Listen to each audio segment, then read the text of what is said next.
This happened about 18 years ago. Damn, I feel old. But I was living with my grandmother on the Navajo reservation. Her house was between two known unmarked cemeteries.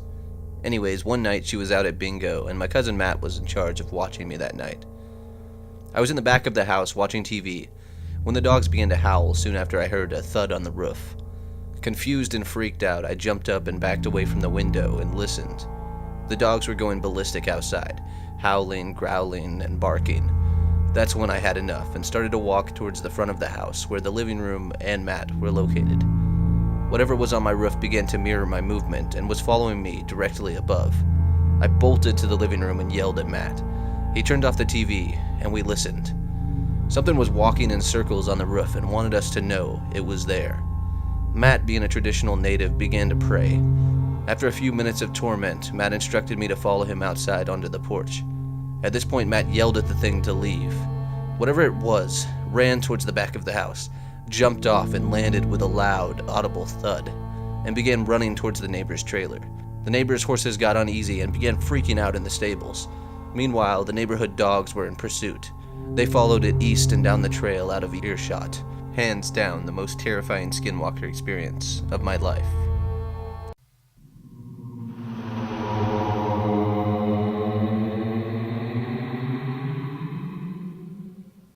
I used to work at a local coal mining company on the Navajo reservation as an operator for a coal haulage crew. I drove haulage equipment. It was one of those Crest 240-ton coal haul belly dump trucks. If you've seen those trucks, they're pretty huge. They're about 2 to 3 stories high and about a third the length of a football field. They're huge. I remember that I was working the night shift, which started around 11 p.m. Before we started this shift, we were required to do a pre-start inspection of our equipment. I walked around my truck and went to the rear of the truck, lowered the stairs that gave me access to the engine bay, walked up the stairs and started my inspection. I found a pretty bad coolant leak on the truck. I climbed back down and went into the cab and called my haulage supervisor. He answered and asked if I could drive the truck back to the main shop for repairs. So I left the ready line and drove about 6 to 8 miles back to the shop and called the shop maintenance supervisor, and he instructed me to drive around the back side of the shop and park the truck there. I drove around the shop, parked the truck, and I wanted to see how much coolant I had left. I climbed back down from the cab, walked around to the back side of the truck, and lowered the stairs. I checked the coolant level, and I had a significant loss of coolant. I called my supervisor over the radio and asked him to pick me up. As I started to walk away from the truck and towards the shop, I saw it. It was big, like a bull mastiff. It walked weird, patches of tan fur missing, blotches of blackened skin, and its head was big. The head was as large as a pumpkin, and it bobbled like it was unbalanced. It had an unnatural look, like I've never seen. This thing walked on all fours and was about 4 or 5 foot tall. It was about 100 feet away from me, and it was walking towards me. My first instinct was that it was a sick dog, mange-infested and malnourished. It continued to walk toward me, and I thought this sucker might be sick and have rabies. I took out my flashlight and shined the light at it, yelling at it to stay away. It continued to walk towards me. It was then that I noticed that it wasn't alive. Its eyes did not give off a reflection. Its eyes were black and solid. It definitely wasn't natural. I reached for my pocket knife and yelled at it to stop, and I drew out my knife. It stopped. By then it was only 20 feet away.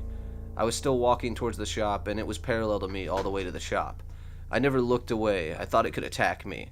By the time I got to the shop door entrance, it started to walk towards the east. I went inside and got the shop supervisor, and we both came out, and it wasn't even about a minute later, and it was gone. We walked to the east, and my supervisor just drove up. Now, there's only one way into the backside of the shop, and my supervisor should have seen it. He didn't. I explained to him what I had seen, and he said that he didn't see it on the way into the shop. My supervisor said I'd seen a skinwalker and that it usually was seen around the shop. The rest of the shift I stayed with my supervisor. I think he was scared. I wasn't scared, nor did I go into shock like some people describe. It was an experience that I wouldn't forget.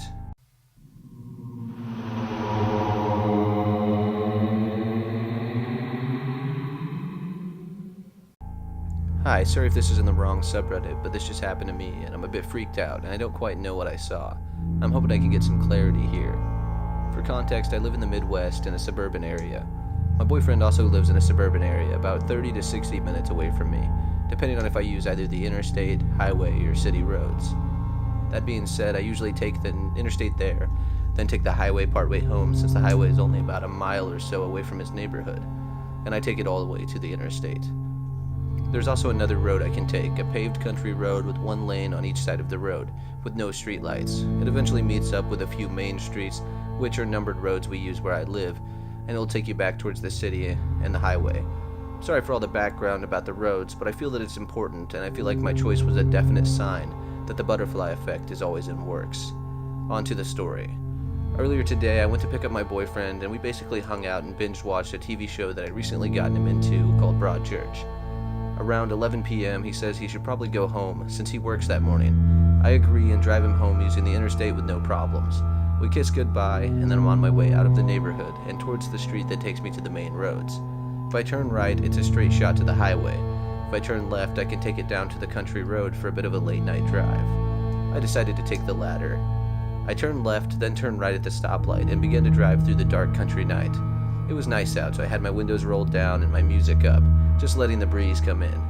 It was pretty windy, so my car was swerving a little from the wind, and you couldn't see the stars or anything because the clouds were taking over the sky, building up a storm. I thought about switching on my high beams to see better, but the road was really curvy and had a lot of hills. I was afraid I'd accidentally blind someone coming from the opposite direction. What happened next made me glad I didn't turn them on. On the left was a small patch of woods and overgrowth. To my right were wide open, empty fields, and in front of me was a hill. Toward the crest of a hill, I saw something beginning to cross the road. Something large and dark, with what looked like antlers on its head. I thought maybe at first it was a deer or even an elk, and I slowed down. But when I got closer, I realized something was wrong. One of the things that were wrong was that it was moving very slow, like it was hurt or something. And it didn't even glance at me, it just kept moving towards the patch of trees to my left, which I thought seemed weird. I felt like it should have at least acknowledged the sound of my vehicle.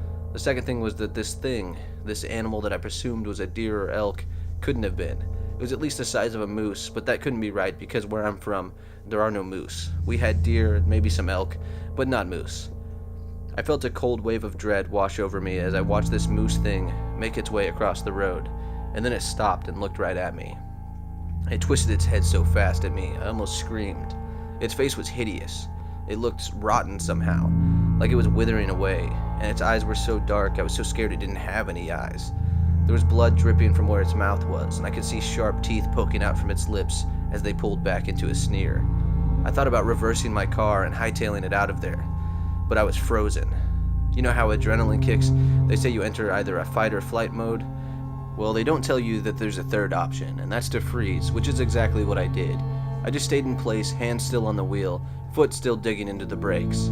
I don't know how long I sat there staring at that thing with that thing staring back at me, but when it started towards my car, I honestly thought I was going to die. I couldn't move, I couldn't blink, and I could barely even breathe. All I could do was hope and pray that I wouldn't be killed by some freakish, moose-looking monster. And then a pair of lights began to rise over the hill towards us, and as the other vehicle's high beams shone on the thing in the road, it let out this blood-curdling scream that didn't sound entirely human. It was guttural and animalistic and sort of raspy. It's hard to explain. But I watched as the thing got on its hind legs and lurched itself across the road and into the thickets of trees and bushes, narrowly missing the other person. I knew that thing would probably come back out if I stayed where I was, so before I could give it a chance, I slammed on my gas pedal and gunned it out of there, going well over the posted speed limit. I just wanted to get as far away from it as possible. Every dark curve or patch of trees or field made me so paranoid that I would see the creature again, and all I wanted to do was go home and never for the life of me drive on that godforsaken country road again. I made it home safe but shaken, and to cut a long story short, my family thought I was being hysterical and had just seen a deer, but I know what I saw, and that thing wasn't a deer. It couldn't have been. I've read up in the Skinwalkers, but I'm not sure if that's what I saw. I mean, do they even exist out in the Midwest? I thought it was more of an Arizona/New Mexico area thing. Why would a Skinwalker be here? Why would it come after me? Was it even a Skinwalker, or was it something else entirely? Was my mind just playing tricks on me? What was that thing? Please, if anyone knows what it was, or has any idea what it was, please tell me. I'm so scared I'm going to come across that thing again, and I don't know if next time I'll be as lucky.